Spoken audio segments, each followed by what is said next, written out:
उन लोगों में से कुछ लोगों में से हूँ जो राजनीतिक सामाजिक तौर पर पहले दिन से कह रहे हैं कि हम बिल्कुल शराबबंदी के विरोध में हैं। हमारा बस चले तो 48 घंटे में शराबबंदी को यहाँ से हटा देंगे। क्यों? इसके 3 वजह है। शराबबंदी के जरिए आज तक दुनिया में, सिर्फ बिहार और भारत में नहीं, पूरे दुनिया में कहीं इस बात का प्रमाण नहीं है कि शराबबंदी के जरिए किसी समाज का आर्थिक सामाजिक विकास हुआ है। इस दुनिया में कहीं ऐसा प्रमाण नहीं। अगर होता तो दो दुनिया में अग्रणी देश हैं जो स्कैंडिनेवियन कंट्री हैं, वेस्ट के यूरोपियन देश हैं, अमेरिकन देश हैं, उस सब जगह शराबबंदी लागू होता। उन लोगों ने लागू क्यों नहीं किया? क्योंकि इस बात का कोई प्रमाण नहीं है। दूसरी बात, लोग ये बताते हैं कि गांधी जी ऐसा चाहते थे कि शराबबंदी लागू हो। बिल्कुल ये बात सिरे से खारिज करता हूं, गलत बात है। लोगों को भ्रम फैलाया जा रहा है। मैं पिछले 2 वर्ष से नीतीश कुमार को और उनके जो भी लोग भी शराबबंदी के पक्ष में है गांधी के नाम पर, मैंने उनको खुली चुनौती दे रखी है। अगर आप गांधी को पढ़ने का, समझने का दावा करते हैं तो मुझे एक पंक्ति गांधी जी का दिखा दीजिए, लिखा हुआ या बोला हुआ, जहां पर गांधी जी ने ये कहा कि सरकारों को शराबबंदी लागू करना चाहिए। गांधी जी ने ये नहीं कहा। गांधी जी ने शराब को लेकर, शराब न पीने को लेकर एक सामाजिक प्रयास की बात कही है कि शराब पीना बुरी बात है, नहीं पीना चाहिए, समाज को इस दिशा में प्रयास करना चाहिए। उन्होंने ये नहीं कहा कि सरकार को कानून बना देना चाहिए। इसका एक आपको उदाहरण दे रहा हूं। गांधी जी ने कहा कि सबको वेजिटेरियन होना चाहिए, अच्छी बात है, लेकिन कल होकर अगर सरकार ये कानून बना दे कि जो जो आदमी वेजिटेरियन नहीं है, शाकाहारी नहीं रहेगा, सबको जेल में डाल दिया जाएगा, क्योंकि गांधी जी ऐसा चाहते थे, ऐसा कभी हो सकता है? ये तो गांधी जी की बात, बताई हुई बात का डिस्टॉर्शन है। तीसरी बात, मान लीजिए कि एक बार को शराबबंदी आप लागू, कुछ उसका फायदा है भी, तो फायदा तो तब होगा जब आप शराबबंदी लागू कीजिएगा। जमीन पर बिहार में शराबबंदी तो लागू है नहीं। शराबबंदी के नाम पर शराब के दुकान बंद कर दिए गए, होम डिलीवरी चालू है।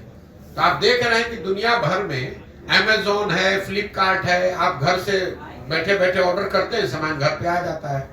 तो मैं 2 वर्ष से कह रहा हूं कि जो बिहार में शराबबंदी है, ये नीतीश कुमार का अमेज़न फ्लिपकार्ट मॉडल है, जिसमें शराब का दुकान बंद है और होम डिलीवरी चालू है। अब इसका जरा आप नुकसान समझिए।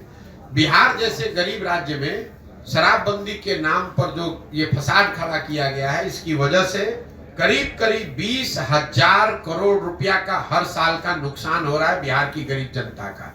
और ये पैसा जा कहां रहा है? ये पैसा जा रहा है भ्रष्ट अफसरों के पास, शराब माफिया के पास, और यहाँ के गरीब जनता का पैसा लूटा जा रहा है। दूसरी बात, शराबबंदी होने से हर गांव में आप देखिए जितने लड़के हैं वो अवैध शराब के कारोबार में लग गए। उनके हाथ में कट्टा, उनके पास मोटरसाइकिल, 2-4 बोतल इधर से उधर किया, 2-4 हजार रुपया कमा लिया। और सबसे महत्वपूर्ण बात, इसमें जिन महिलाओं के नाम पर शराबबंदी लागू किया गया, सबसे ज्यादा प्रताड़ित इसमें महिला ही है। जब से बिहार में शराबबंदी लागू किया गया है, तब से आंकड़ों के हिसाब से, सरकारी आंकड़ों के हिसाब से करीब 6,37,000 से ज्यादा केस रजिस्टर किए गए हैं। करीब करीब 6.5 लाख केस दर्ज किए गए। इसमें 1.25 लाख केस अभी भी चल रहा है। और ये ज्यादातर केस, 2/3 से ज्यादा केस समाज के गरीब और पिछड़े समाज के लोगों पर किया गया है। वो लोग जब एक बार केस में पकड़ लिए गए शराबबंदी में, तो उनके घरों की महिलाएं, उनके बच्चे थाने में और कोर्ट में दौड़ रहे हैं और लोग जेलों में सड़ रहे हैं।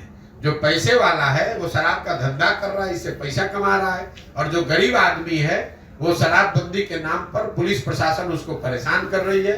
और जो गरीब घर के बच्चे हैं वो मजबूरी में अवैध शराब के कारोबार में लग रहे हैं। पहली बार बिहार में पिछले 2-4 वर्ष में हम लोग देख रहे हैं कि ये स्मैक और अलग तरह के चीजें शुरू हो गई, जो शराब के नाम न मिलने की वजह से। और जहरीली शराब से जो मृत्यु हो रही है वो अलग है। हर पंचायत में आपको हर 2-4 दिन में कोई ना कोई घटना ऐसे सुनने को मिलती है।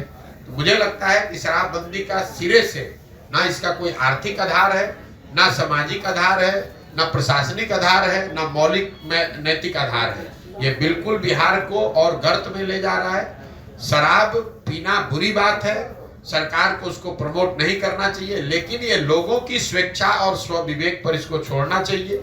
आपको क्या खाना है, आपको क्या पहनना है, ये निर्णय सरकार नहीं ले सकती है, ये निर्णय लोगों का होना चाहिए। आपका काम है उसको रेगुलेट करना, आपका काम है कि उसमें कोई गलती ना करे। आप जींस पहनना चाहते हैं कि पैजामा पहनना चाहते हैं, ये निर्णय आपका होना चाहिए, सरकार का नहीं, नीतीश कुमार का नहीं। पटना में बैठ के वो तय करेंगे कि आप नाश्ता क्या कीजिएगा और खाना क्या खाइएगा। इसीलिए बिहार की ये दुर्दशा इस आदमी ने करी है।